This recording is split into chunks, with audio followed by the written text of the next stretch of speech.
Honey, I blew up the business. Welcome to the podcast, David Braithwaite.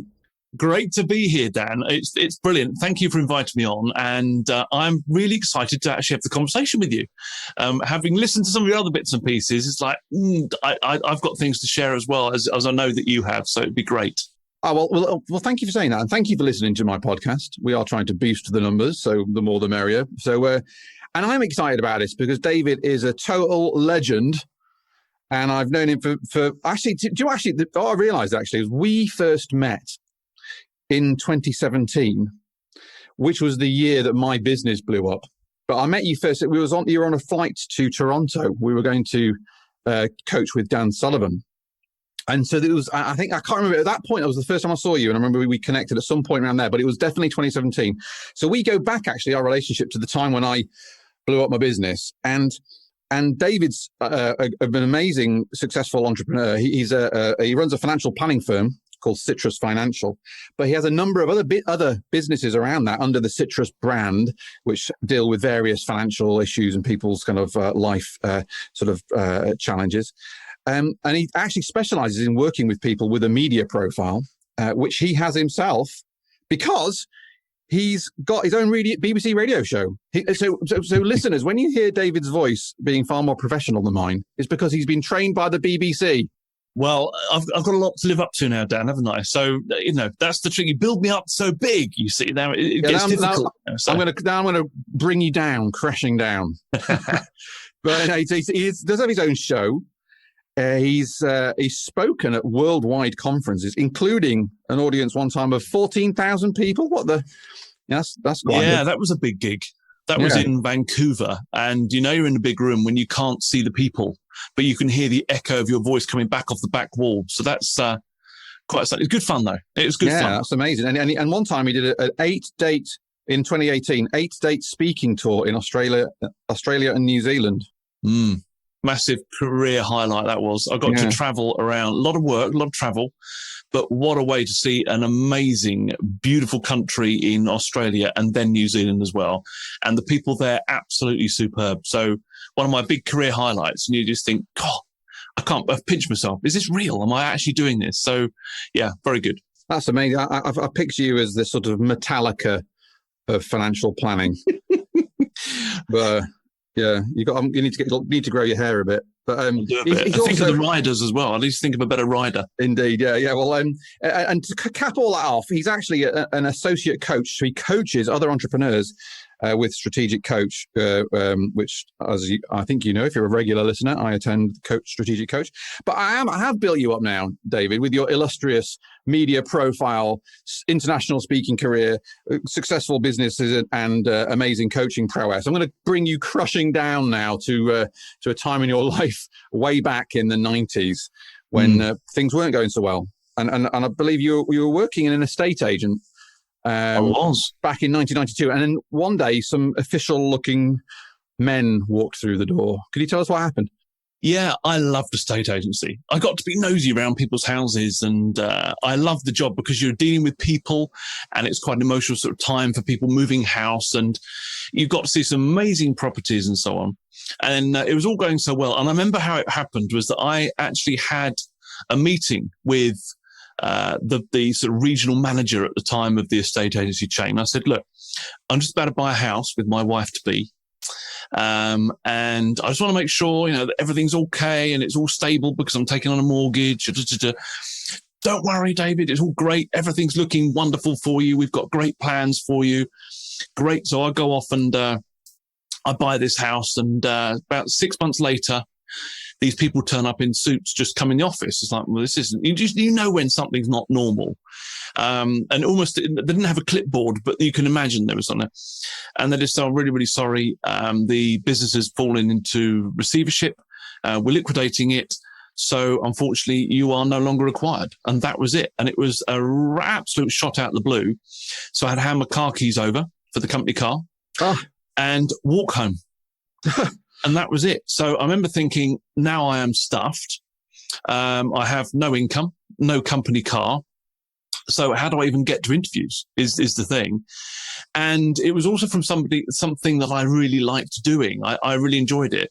But it's one of those things. I think that from when I talk to a lot of people now, so clients that are being made redundant, and it happens to a lot of people, the hardest thing is saying to them, but you know what, something good's going to come from this. Because at the time, it feels like your world is crashing down because the world as you know it is upside down, your income's gone, and you're in panic mode.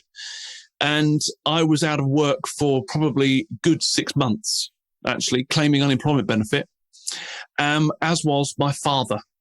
So my father also was made redundant from his job at the same time. And we both were queuing up at the job centre next to each other because having the surname Braithwait, they did it alphabetically. So I remember my time was always Tuesday morning at 12 minutes past 11. And my dad was the same time as me. So we'd meet in the job centre lineup. And that was a very strange, sobering time to reflect and to see where you're going. But actually thinking, well, something good can come out of this. I just, people would always tell you, oh, there's always something good. And you go, yeah, but you're not in the situation that I'm in. But it does. It's just hard at the time when you're there. But it's a massive sort of kick at the time. But I think what it also does is makes you think, well, I can now go and look for something completely different, because I think often we get very secure in the jobs or the roles or whatever we're actually in. And it's actually quite easy to stay where you are. It's harder to move. But when you get made redundant, you're forced into that position where you have to move. It's been taken away from you. So there's a sort of almost an easy excuse when you're going for interviews. Well, but this is what happened to me. And they almost feel for you. They go, oh, okay, it's not your doing then. It wasn't like you were sacked for malpractice or something. So yeah, that's how it all started. And I went off to go and work actually doing school photography for a while because it gave me a company car. At the same time, I had a friend of mine that was that I met from when I had a Saturday job at Dixon's, bizarrely, which is an electrical retailer that we used to have over here in the UK. And he was working computer supplies. So he would give me computer supplies at cost.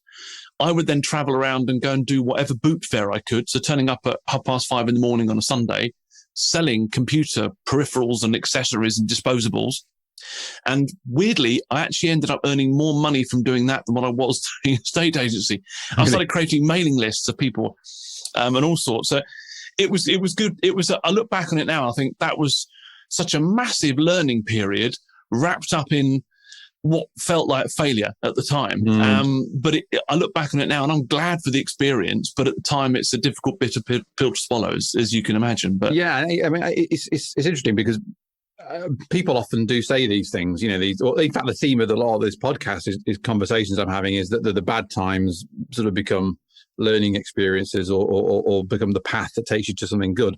But again, it's one of them. It's easy to say that with some hindsight. And I wonder, how did you feel though when you just bought this house and you're signing on for 6 months and the future isn't 20 odd X years later when you're looking back at an entrepreneurial career? How are you feeling in that moment? A bit of a failure because you've been cast aside. And there were also other jobs going in other estate agents, but they all knew that we'd been made redundant. So they're offering crazy, silly money just because you need us. It's like, actually, no, I'm going to hold out for something different here. This is my chance to do something different. But initially, when you get there, you feel it's the biggest sense of failure. And you're not, how am I going to pay the mortgage? I had insurance to cover that, which was great. And I had that sort of sideline job that I was doing for cash, which was great. But it's when's this going to end? How am I going to get another job? And what does it look like? Because also I'm still feeling the loss of the job that I loved. So there's a sense of loss. There's a sense of failure. But there is excitement in there somewhere. It's just, you've got to dig deep for it. And I got sending out CVs and things to people and trying to, because you used to do it old school then, it was all by post, and the amount of people that wouldn't reply to you, or you go for interviews, be shortlisted, and then suddenly, no. And you wonder why. And I got very good at Sonic the Hedgehog on Sega Mega Drive. Truthfully, because I had that and I could get really good at it because I had a bit of time on my hands, which is a bit ironic. But yeah, it's that sense of failure and the sense of, well, how long is this going to be going on for? have I got to think about something here? My insurance for the mortgage will only pay for a year. So you've only got a year to actually get it, which seems like a long time at the time, but as every month that goes by, you're thinking, crikey. And the more you aren't getting a job, the harder I think it can be to sometimes get a job, because it feels like you've been around for a while. It's like, well, hang on a minute, 6 months in, you're applying for a job. You haven't got one somewhere else. What's going on here? What have people missed?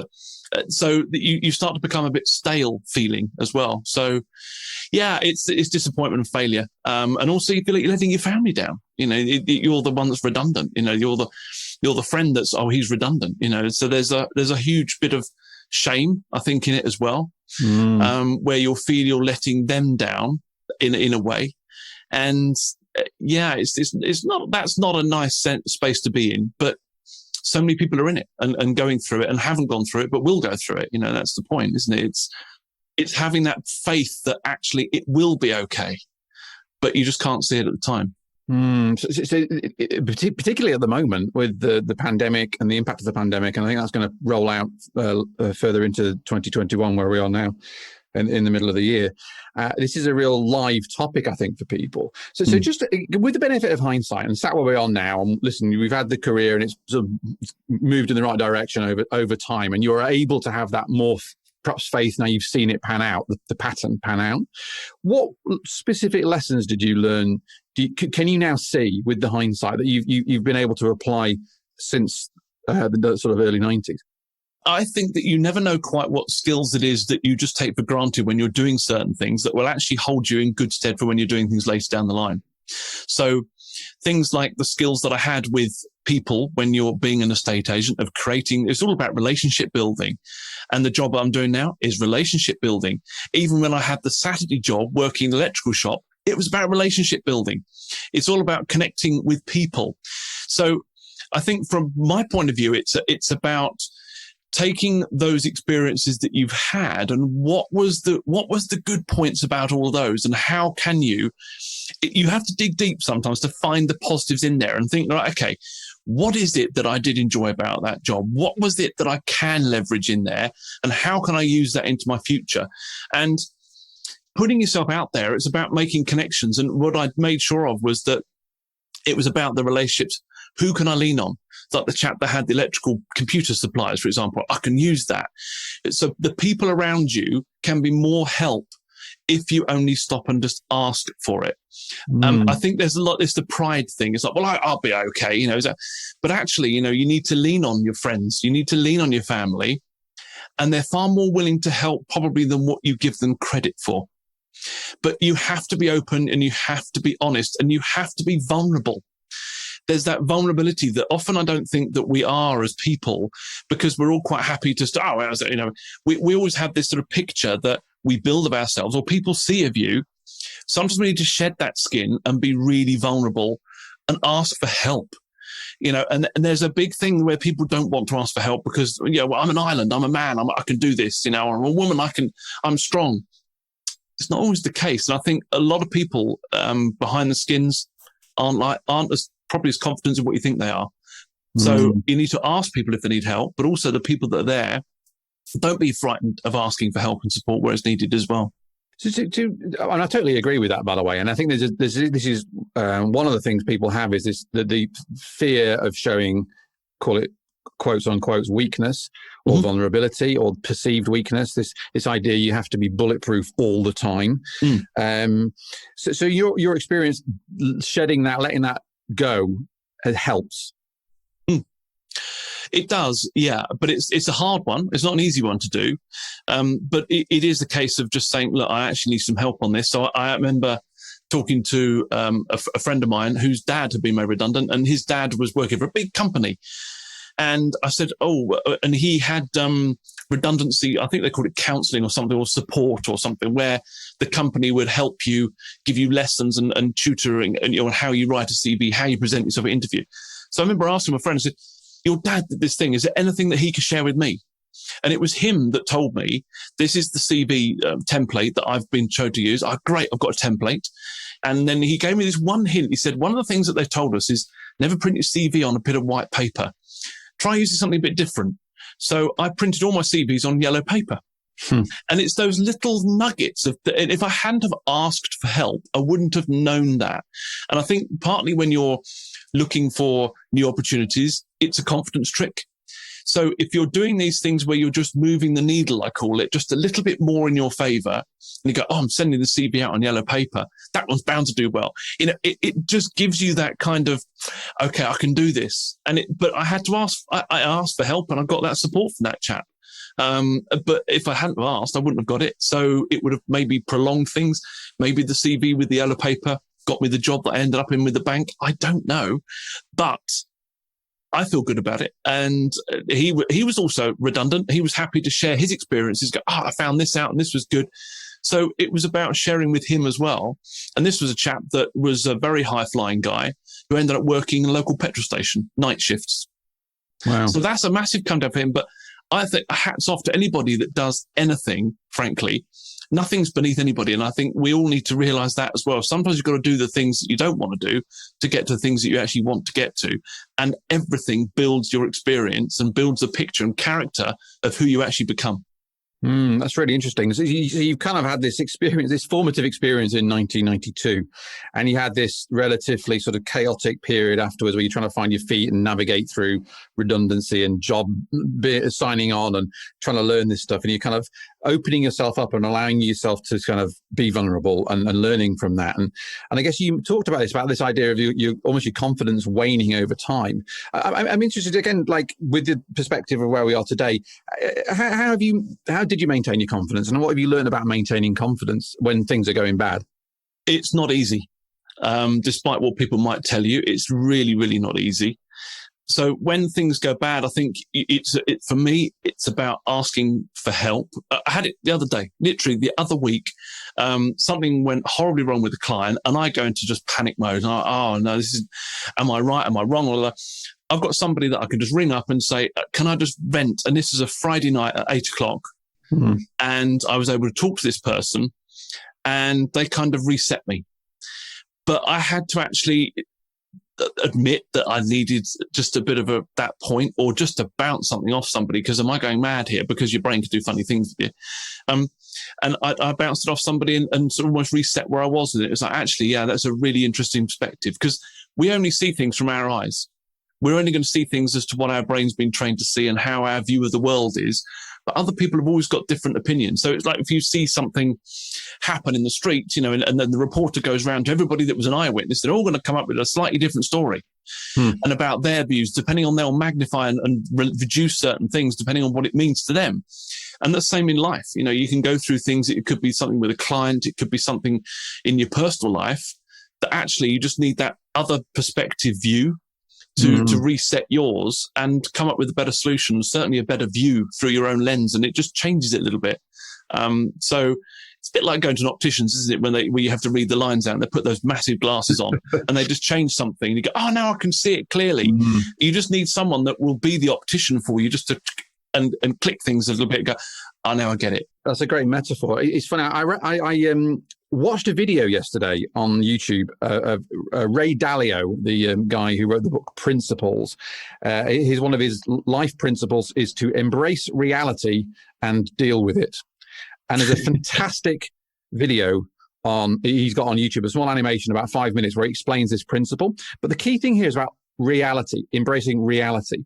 And what you've hit on there is that your version of reality is partial. Yep.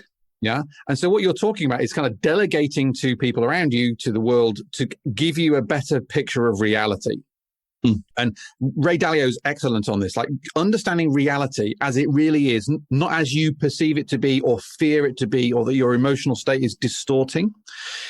That's really key. And I think there's something really interesting what you just said about delegating understanding reality to the network or of people around you to give you that feedback. And do you feel that's kind of what you've been doing really last week, just trying to get some perspective?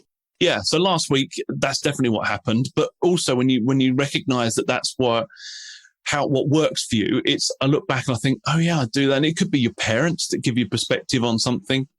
It could be my 11-year-old son. You know, it's all sorts of people that can just go, and you go, yeah, but you have to be open for that perspective to change. And that's the key. It's all very well. I call them. It's not really a swear, but there are lots of people I call askholes. Okay, that ask for advice, they want stuff, and then don't do anything with it. And there's nothing more frustrating. And I think what you've got to do is to be open to hear those other opinions, but don't be an asshole. Go, actually, that's good. And change your perspective based on that opinion. Don't keep doing what you're doing. Otherwise, you're going to end up still feeling the way you did. So you need to shout for help when you need it and get that. Don't be an asshole. Yeah, well, there's some humility required. Yeah. Yeah. This is, again, a recurring theme in a number of these conversations I'm having is one's ego, one's sense of identity, one's sense of self getting in the way of getting somewhere good or getting to reality or actually getting yourself out of a hole. And so having that humility to listen, really listen, and then to adapt, which is, I guess, is what you're saying. So you're not, this information isn't just going into a void because it doesn't map with your perception of yourself. So this is great. So we've got this sort of whole bunch of rich learnings that have come out of this one moment. But you went on to set up Citrus Financial. Can you remind me what date you launched the company? It was around about the year 2000. But what happened before that was I was actually working with somebody else who's another financial planning firm. Okay. And I was one of their advisors. And wasn't really happy with the direction that it was going in. And I was a bit concerned about the manner in which some things are being done. So I wanted to do it my way. So I actually approached him and said, look, I've got this idea. I want to set up this thing. And he was like, no, you're not doing it. You're doing it my way or you go. It's like, okay, so I'm going. So Citrus has been around in my head for quite a while, but it actually came to fruition. I think it's around the year 2000, about 20 odd. Crikey, that is a long time now, isn't it? 20. When you look at it, like, it's about 20 years. Yeah.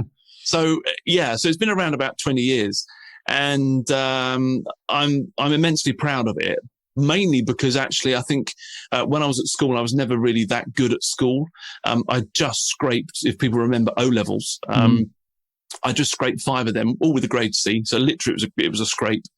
Never did A levels. Never went to university. Never got a degree. I've always wanted to make my mum and dad proud. So from that point of view, when I've set that up and doing it, and mum and dad, every time I see them now, they'll always bring up, especially mum, she'll say, I remember when you came to us about setting up your business and we said, go for it, and you've done it, and da-da-da-da-da. And I know it makes them proud. So that's a great thing, to finally make your mum and dad proud after having, frankly, awful school reports, which is never a good thing. Well, you're a reprobate made good, perhaps. Yeah, there you go. So, but and do you think that, looking back though, again, just this is a bit of a sidebar thought of mine, just the attributes that made you sort of not academically successful. Do you think there were some things that you were good at that have contributed to being successful as an entrepreneur or working, leading a team or being self-employed? I think it comes down to the relationships bit again. I remember at school getting on with certain teachers, and the ones I got on with, funnily enough, I was better in subjects. It was that relationship. When you connect and click with somebody, I think it just makes life so much easier.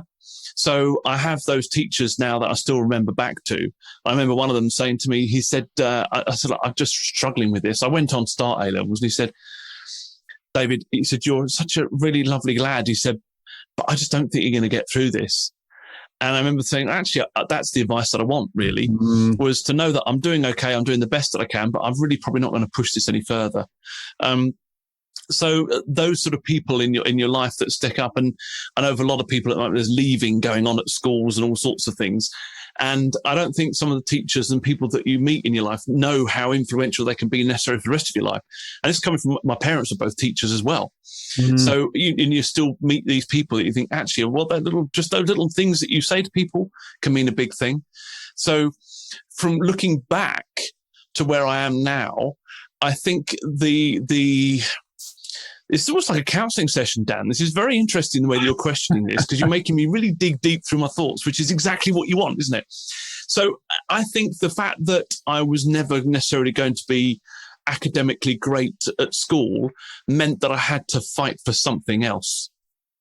I had to prove myself out there in the world that despite the fact that I haven't got all this, I can do something. I just had to find out what that thing was. And I remember my grandfather was always a bit entrepreneurial, and I learned a lot from him. He used to sell cigarettes, which is, you wouldn't do that now, but he was a sales rep for a cigarette company. And at one point, he sort of retired from there, but he didn't want to sort of ever leave work. He ended up working for a local car garage, a Renault dealership down on the south coast. And as a result of being on the south coast, a lot of the cars used to come in for part exchange. And they'd been driven by a lot of sort of elderly people, so they hadn't got many miles on them, but they couldn't retail them at this garage. So he said to me, David, you're good at polishing cars. What if I buy this car? It's a business arrangement. I'll bring it up to you. You tart it up and sell it again. And we'll split the profit. I was like, well, okay, sounds good to me. So I used to get these cars arrive and I used to just clean them, polish them, respray bits and just, titivate these things and then sell them. And he would have a meeting with me and say, right, okay. And I was about 18, 19, 20 at the time. And he would say, right, okay, so I bought the car for, say, £700. What did you sell it for? Well, £1,000. Right, okay. So that's £300 profit. What did you spend on it? Oh, I spent about £50 on this. Okay, so that's £250. We'll split that, £125 each. There you go, done. I remember thinking, this is quite cool because I can make money by doing something that I can give my time to. And it was a strict business. What he didn't do is say, oh, just keep the 250 because you're my grandson. It was not an easy ride. It was business. And that taught me an awful lot. I also remember at school, where my mum worked in a school, there was a sports shop there. And we used to get all our stuff there because used to get staff discount and stuff. So all our school bits used to come from there. And there was a whole batch of these cricket posters that were there. And I said, oh, these cricket posters. Well, he said, well, do you want them all? I said, well, yeah, I can do. So I took them into school and I sold them. And I remember that he was so proud that I'd done something with this that was kind of entrepreneurial. He said, well, anytime I get... So he used to supply me with sports posters that I used to then retail at school. And I remember this sort of thing, well, I can make, you can make money if you just do something and think about things. How interesting is all that? And you just need those people that just think like the sports shop owner or like my grandfather that just show you this, almost give you clues. And it's up to you to pick up on those clues and do something with it that leads you to where you are now. And I still remember the sports shop. I still remember even what the guy looked like. And I must have been 10, 11 at the time. He was called Logan. I remember the guy's name was Logan, and it's funny. Well, I mean, what are you talking about? Is these like clues from the universe that are being presented to you, but they're clues that you have to decode and work out and figure out and take action on and do something with. And I think what you're sort of describing is a pattern throughout your life. And even when you were talking about selling the computer peripherals, it's this sort of finding or seeing opportunity out there and grabbing it and just sort of squirreling up those little opportunities when you can. 100%, yeah. And it's also, you never know where they're going to be. And I think but you've got to be open to the opportunities. The thing is, you walk around with blinkers on and say the world's all working against me, it might well be like that. But you need to spot the opportunities in the first place and be open to them. Yeah, that's, again, a great theme, again, just to highlight again, openness, listening and looking for those signals and taking action on them rather than perhaps any preconceived ideas of reality. To coin Ray Dalio's phrase. What I want to do actually is zoom forward a bit in time. And actually, one thing I was going to mention was that I have appeared on your radio show yes, you did. A few years ago. And I appeared on it to talk about mental health. Yeah. Because in 2018, we launched an event in London called Get Ahead Festival, which is all about how you get ahead without burning out. And in fact, it's back this year. I'm actually no longer involved with the company. It's being run by a fantastic woman called Jenny Cochran. And Jenny's bringing the event back in London on August the 6th. And I believe the tickets are selling out real quick. But at the time, we were just launching this event and there was Mental Health Week. And you invited me onto your show. So thank you very much. To talk, I was talking about my experiences with burnout and depression, things I've wrestled with over the years. And what I noticed is that you had a period where perhaps we can reciprocate the conversation here a little bit. You had a difficult period in your sort of 2010, 11, 12 sort of time where your business was going real. I hear you quoted, he said it was hitting rock bottom was the phrase I saw you quote on an interview. Could you, if you don't mind sharing with us the sort of what happened then and how the impact of some of these events was on you personally? Of course, yeah. And I think that this I think that more people should talk about this as well. And the fact that we're talking about it, hopefully will encourage others to do the same as well. So what happens with me? So mainly what I was involved with is financial services. So what tends to happen is that you get products, for want of a better word, that you're out there and you're advising or selling on, as I was right in the early days. And then that gets taken away from you because regulation changes. So when things happen that you can't control, that makes it really difficult. Now, if I'd have messed up myself, I'd have gone, oh, I've let that client down. I've lost that client because I didn't do X. That's kind of, it's hard, but it's easier because you could have done something about it. But when a regulator comes along that thinks it knows better than you and changes the ball game. So that happened with a certain set of products that were available. And so I started switching to something else and doing what I could do then. And then the regulator changed the game on that one as well. So you got to change the game again. And then what it was doing was slowly beating me down. So I'd created this business that I wanted to be proud of, that I was doing the right thing by my clients. I wasn't letting them down. And the rules and the regulations were changing because a minority of people were out there doing the wrong thing. And I'm going, but I'm an honest man. You know, my clients love me and all this sort of stuff. But that's the way the landscape is. So what it did, it took me into a very dark place. And I remember feeling like it actually when I was at school initially, but then all the sort of fog cleared for a bit. And where I was at was feeling incredibly low, but I didn't know quite why.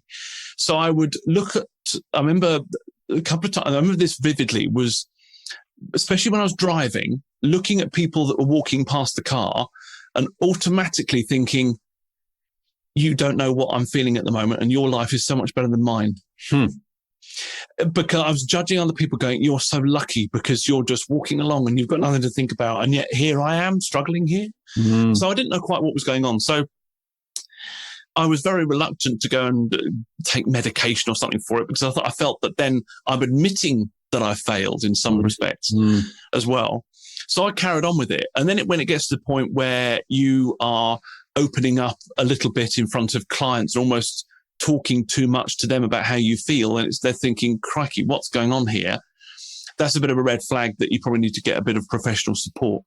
So I went along to my GP at the time, and it was triggered because I just burst into tears one day at home. And I was like, I can't do this anymore. I was just crying. It's like, this isn't right. I know something's not right. So going on to the GP and they said, oh, well, not too sure. We think it might be a bit of depression, but what we'll do, we'll get you a bit of counselling. I was like, okay. Now, the counselling started, but it took a while for it to start. And what I was doing was going along to have a chat with this person, but I couldn't quite understand what we were always talking about. And then suddenly the counselling stopped because the counsellor, unfortunately, got a serious illness. So my counselling never finished. So I was then sort of left thinking, oh, I'll be okay now. Surely if that's all I'm going to get is counselling, I'll leave it. Right. And then nothing went away. So I remember going to see the doctor again and then him saying, yeah, okay, I think it's depression. So gave me medication. It was on Prozac. So took Prozac for a while. I think it was actually for about a year. And he described it, he says, well, it's almost like being in a dark hole. And sometimes you just need to help to put a ladder up to see outside. And once you start seeing the daylight a bit more, you'll realize that the hole beneath you can start filling in and you'll end up coming out of it. But it's not an overnight success. I was like, okay, fine. Started taking these tablets. I'm thinking, I don't feel much different, actually. So where it then went was I went back again and I said, look, I still don't feel much better from this. What's going on? And he was like, well, I don't know what else to do. We can put you on stronger ones. So where I ended up going was then taking it into my own hands. I constructed an email because you can do that now because the internet was there. And I constructed an email and I found all these people around me, like hospitals, doctors, experts, consultants, all that sort of stuff. And I constructed an email that I copied and pasted and I sent to 7 of them saying, this is how I feel. This is what I've gone through. This is the counselling I've done. This is what I've been put on. Is there anything that you can suggest? I don't mind paying, but can you help?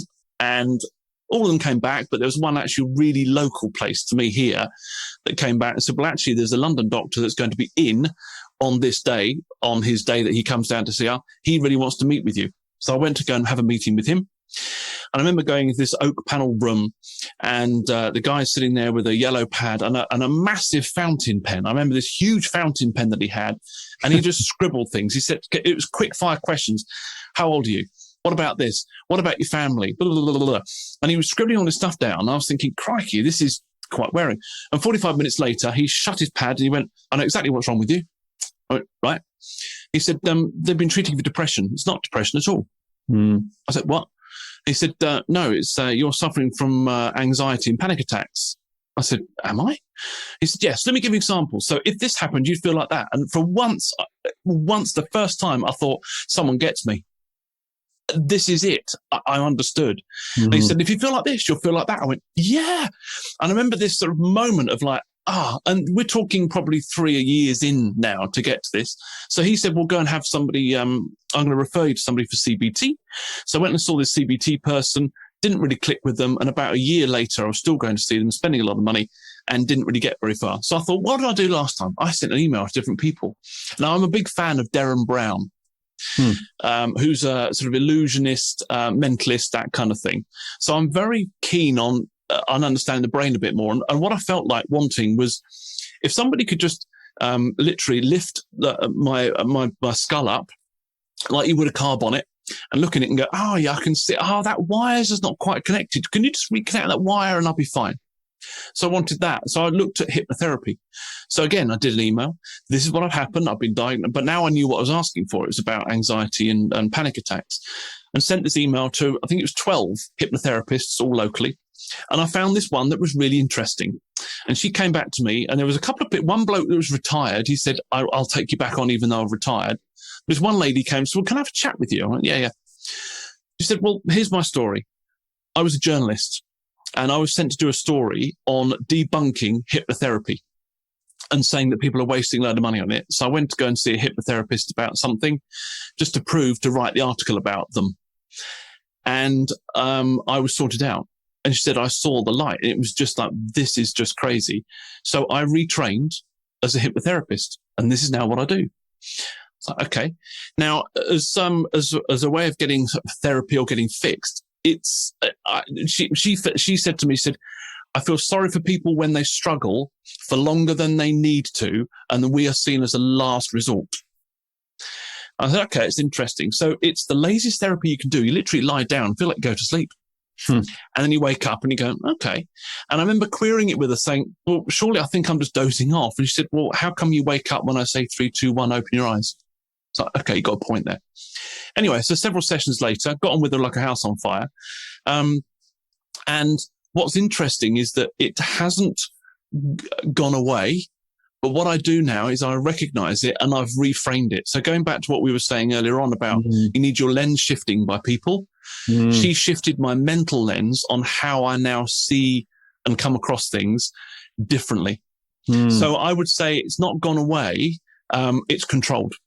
I recognize it and I control it now. And I'll be forever grateful for her.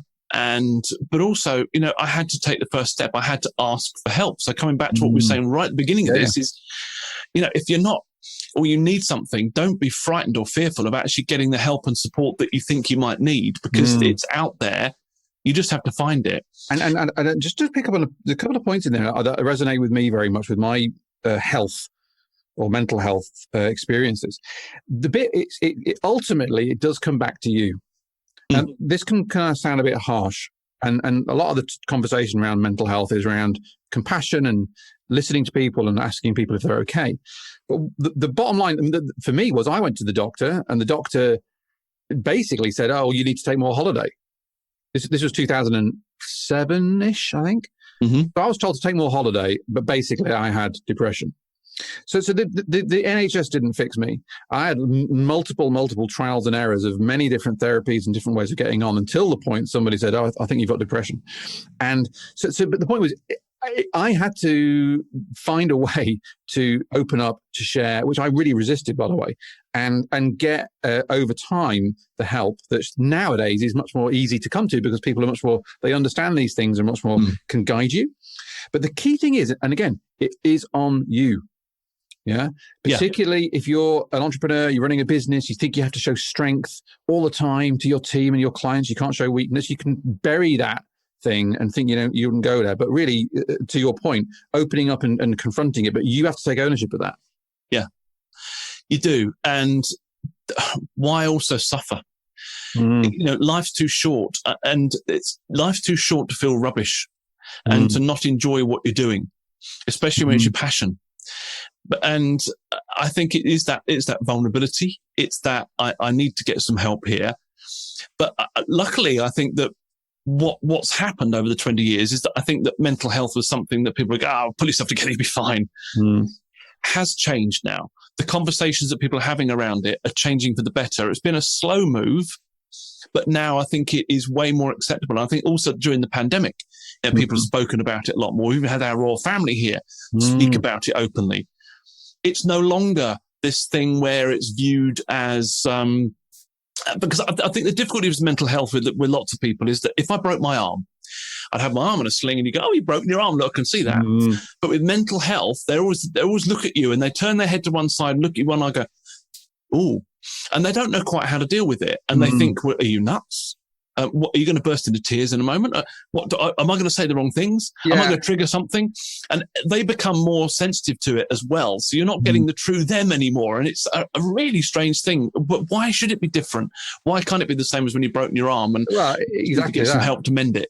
Exactly that. And I think so. This is again, it's a tough one, but people don't know how to handle it. And part of what I've learned, again, for what it's worth, so I was diagnosed with depression maybe about 7 or 8 years ago, and I was taking citalopram, which is a serotonin replacement drug, and I've actually stopped taking it now as of this year, and I'm fine.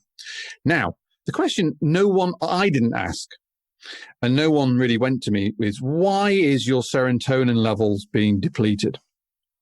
Right? What is it in your life that's depleting the serotonin levels in your brain? So it's a neurochemical thing that's lower, so you replace it. Good. Now, I didn't, for years, didn't go there. I thought, good, I can sweep everything under the carpet and then back to normal. Right? Now, but the issue I've realized, and this is obviously very personal to me, is that the reason I was depressed or getting low in mood was because I was very emotionally committed to my business. I was feeling every bump in the road. I was therefore working really hard, throwing myself into my work, and it almost, it's something that you said earlier on that resonated with this is that when you were struggling with the regulator coming on, and because you cared about your clients, but other people in your industry didn't, there's this sort of thing here where you're very emotionally involved with your own business. You can almost go too far into it. You can care too much for your work, so that it starts to beat you up.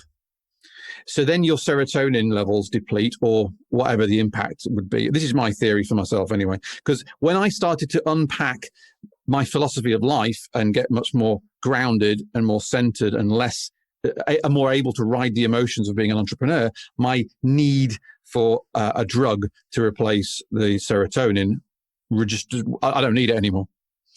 So, but that isn't, or in my experience, that conversation doesn't happen when you go and see a GP, and it doesn't happen in the wider world. But I think there's sort of there's underlying things you can do, from my experience, to help unpack those kinds of issues.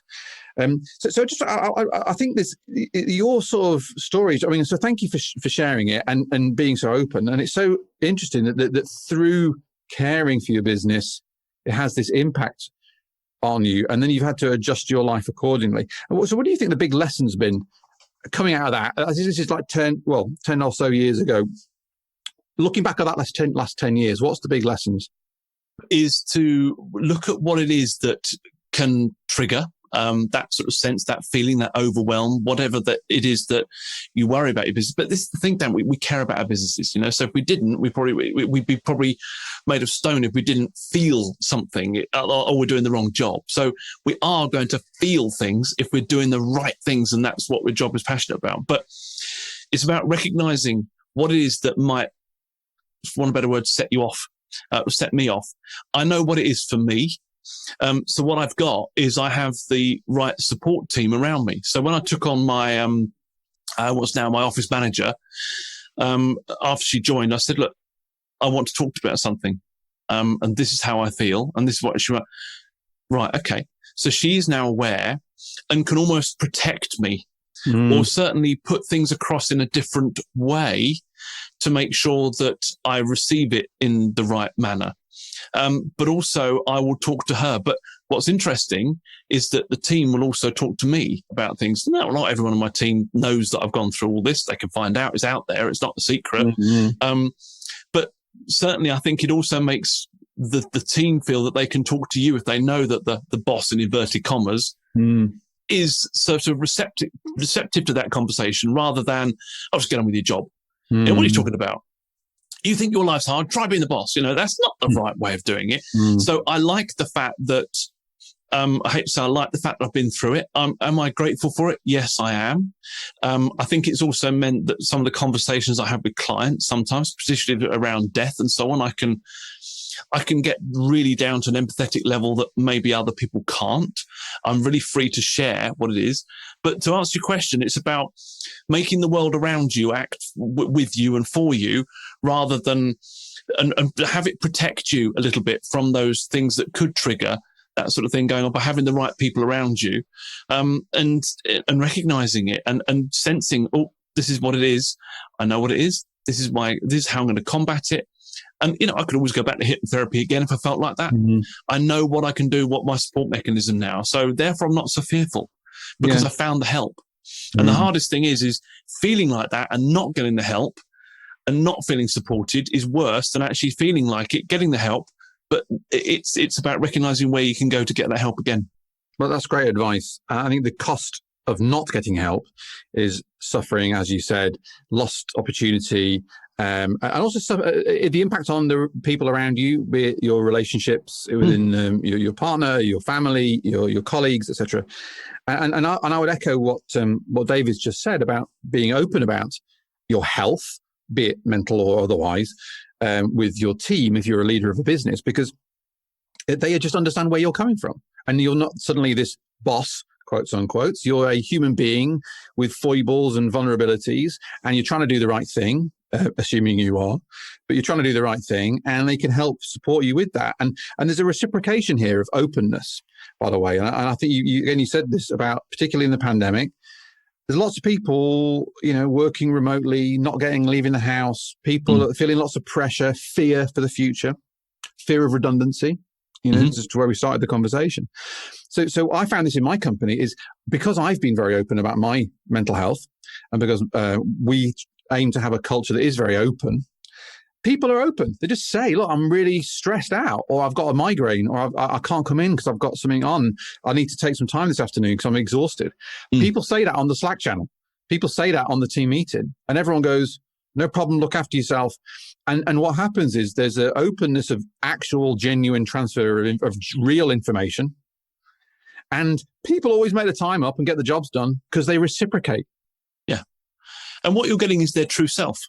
You're not getting somebody that's kind of papering over the cracks, or what you're getting is the true self. But also, I think it speaks volumes for you as a business if your team can be like that and be their true selves, because it feels that it's showing that they feel safe in your employment, and that is a healthy culture to have, is giving someone safe they can work. Yeah. And by the way, just if anyone's listening to this thinking, ooh, that sounds a bit airy-fairy, having authentic people in your company is a commercial sort of cutting edge. Why? Because your customers don't want to work with automatons and people who are fearful and scared. They want to work with real people and have a real relationship with them. So the deeper you are able to go with your relationships within your team by being open, the deeper you can have a relationship with your customer, the stronger your business.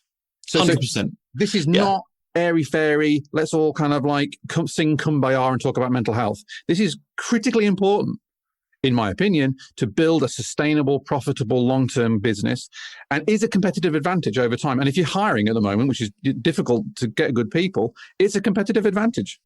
Yeah. Oh, 100%. Yeah. It's massive. It's absolutely massive to have that environment and create that space for people to be in, and a competitive advantage. I've never seen it as that before. But it's almost as I think, what would people say if you weren't in the room about you? You know, if you weren't in the room, what would people say about you for that?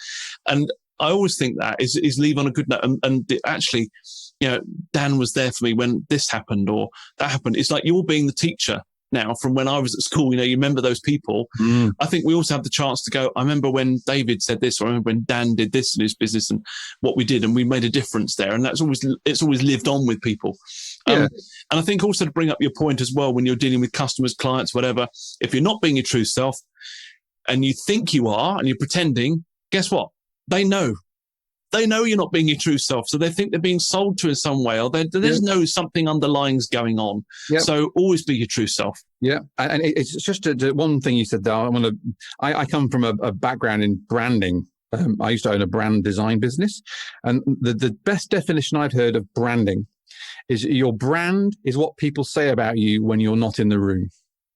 Yeah. So your brand and your true self are the same thing if you're the entrepreneur. Right? People will talk about you when you're not in the room. And if they think you're having them on because you're fearful of showing who you really are, you're going to lose out. Yeah, you definitely are. Right. I've got really important things. We're sort of edging towards the end of our conversation. I've got two things. One thing a bit more practical. I've heard you in one of your interviews talk about the Picasso principle. Can you explain what that is? Yeah. So it's very hard for us as business owners to often get across the value that we add. So I tell this story when I've done various conferences, is that, so it's this ladies in a restaurant having a meal. The lady's the waitress, and Picasso's sitting at the table having dinner, and she thinks, "Crikey, it's Picasso's in the restaurant here. How cool is this?" So it's olden days, obviously, a bit. So she said, "Would you mind just giving me a quick sketch on this sort of thing?" And he goes, "Okay, I'll sketch something down a napkin." So Picasso sketched something on a napkin, hands it to her, and says, "Well, it's 250 francs, whatever it would have been the currency at the time." Yeah. "What do you mean 250 francs? It's literally taken you seconds." "No, it's taken a lifetime." And this is the principle behind value. It isn't just how it's like asking. There's a whole thing about this machine that's broken, and then the guy comes in with just a hammer, and he hits the machine and gets his multi-million machine all working again, and hands him an invoice for a couple of $1,000s. "Well, you've only been here 5 minutes. All you do is bring a hammer." "Yeah, but I knew where to hit." And it's these things that often we can take for granted. And there's a great example of going around. I read yesterday, in fact, where somebody was quoting to have some, there's a story, I don't know, it's a fable of some sort, where somebody's quoting to have some work done in their garden, to put some decking or something down. And the guy says, "Well, it's $4,500 to have that done." Well, the customer says, "Well, that's an awful lot of money. I could do that myself." "Okay, well, you can then. Yeah, if you do it for yourself, that's not a problem."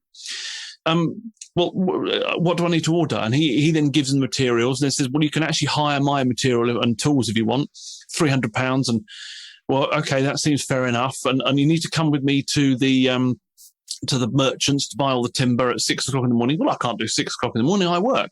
"Yeah, but that's what you got to do. And then you got to know where to. I'll stand over there and I'll charge you for my 2 days' time, and I'll teach you how to do it so you can do it." And the guy ends up going, "Well, actually, I'll get your point. You know, it's about what you're bringing is the expertise, the years of experience."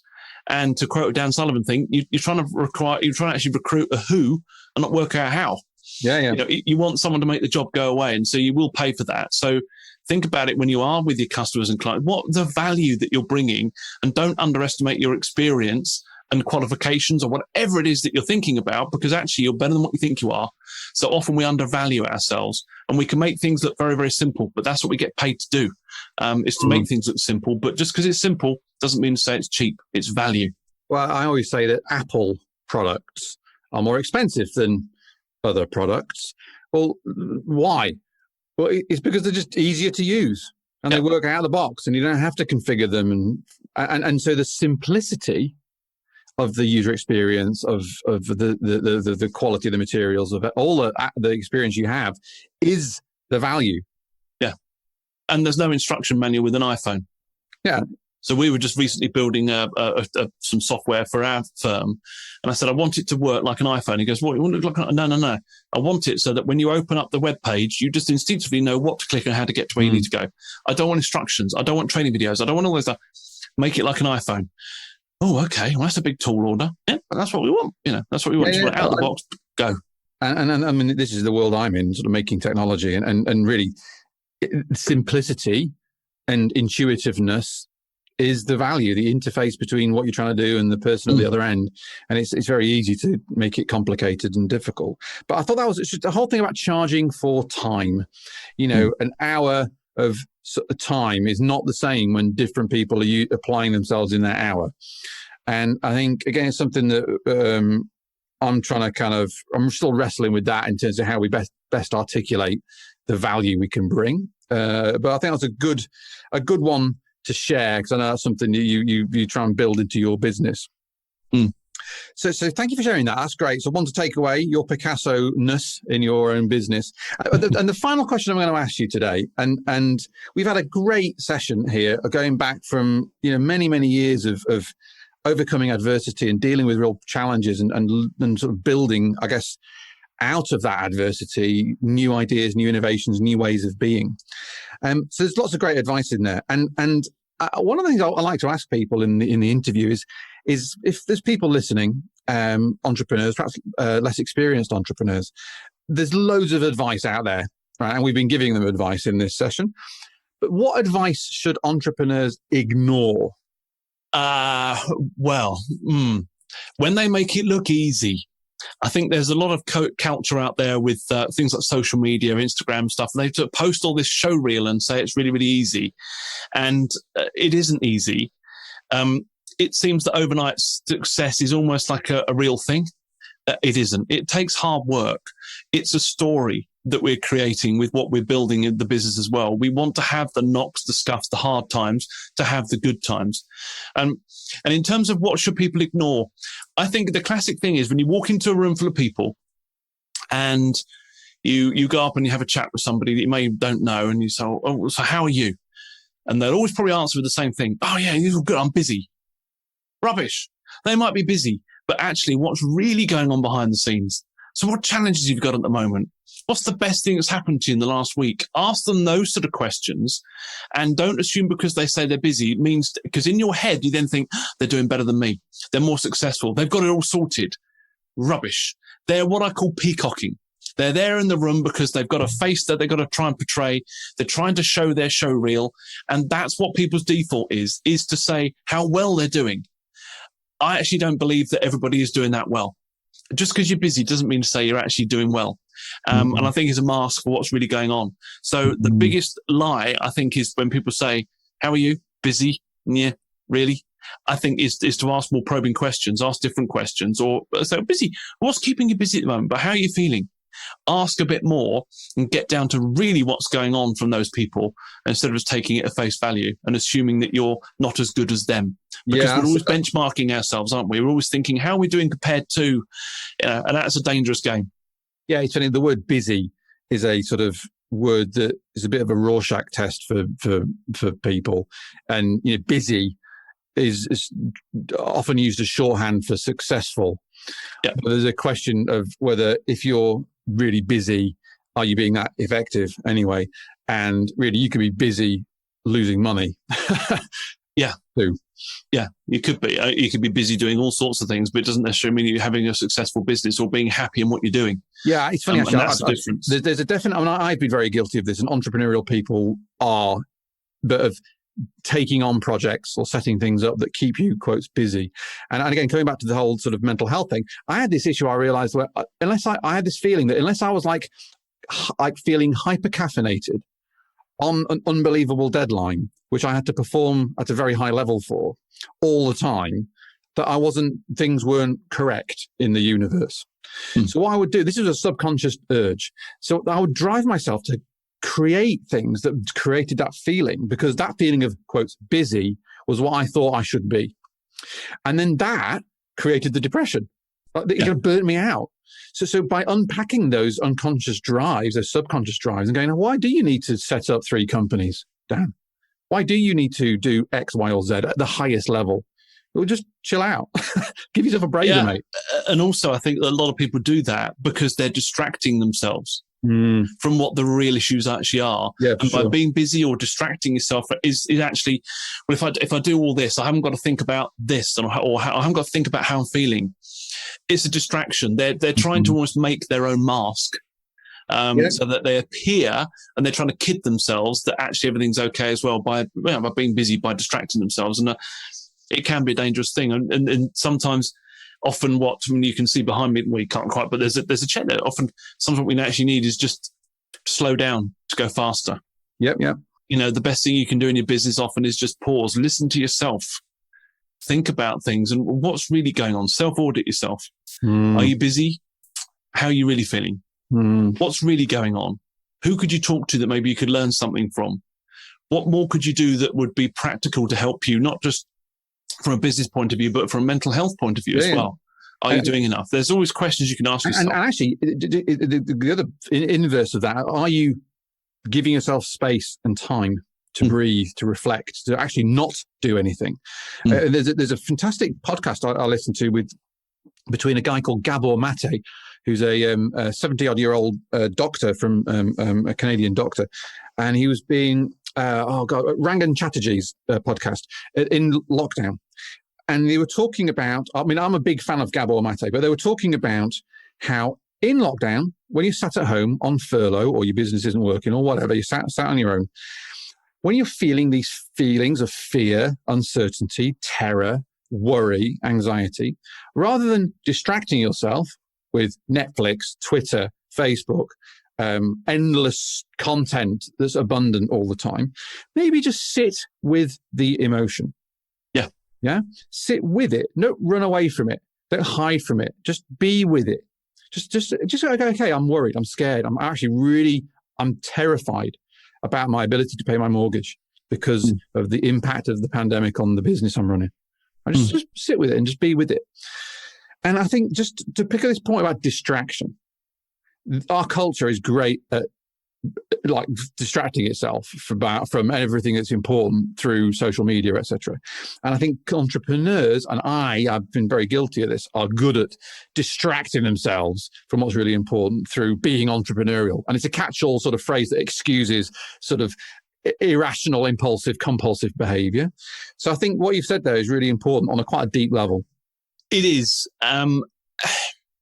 Distraction is a big thing. It can just hide so many things. And I think often we just need space instead of distraction, time to think, and just pause for a moment. This is why, when you go to sleep and you suddenly start thinking of all the things, why is everything all worse at night? When you wake up in the middle of the night worrying about something, it's because it's quiet.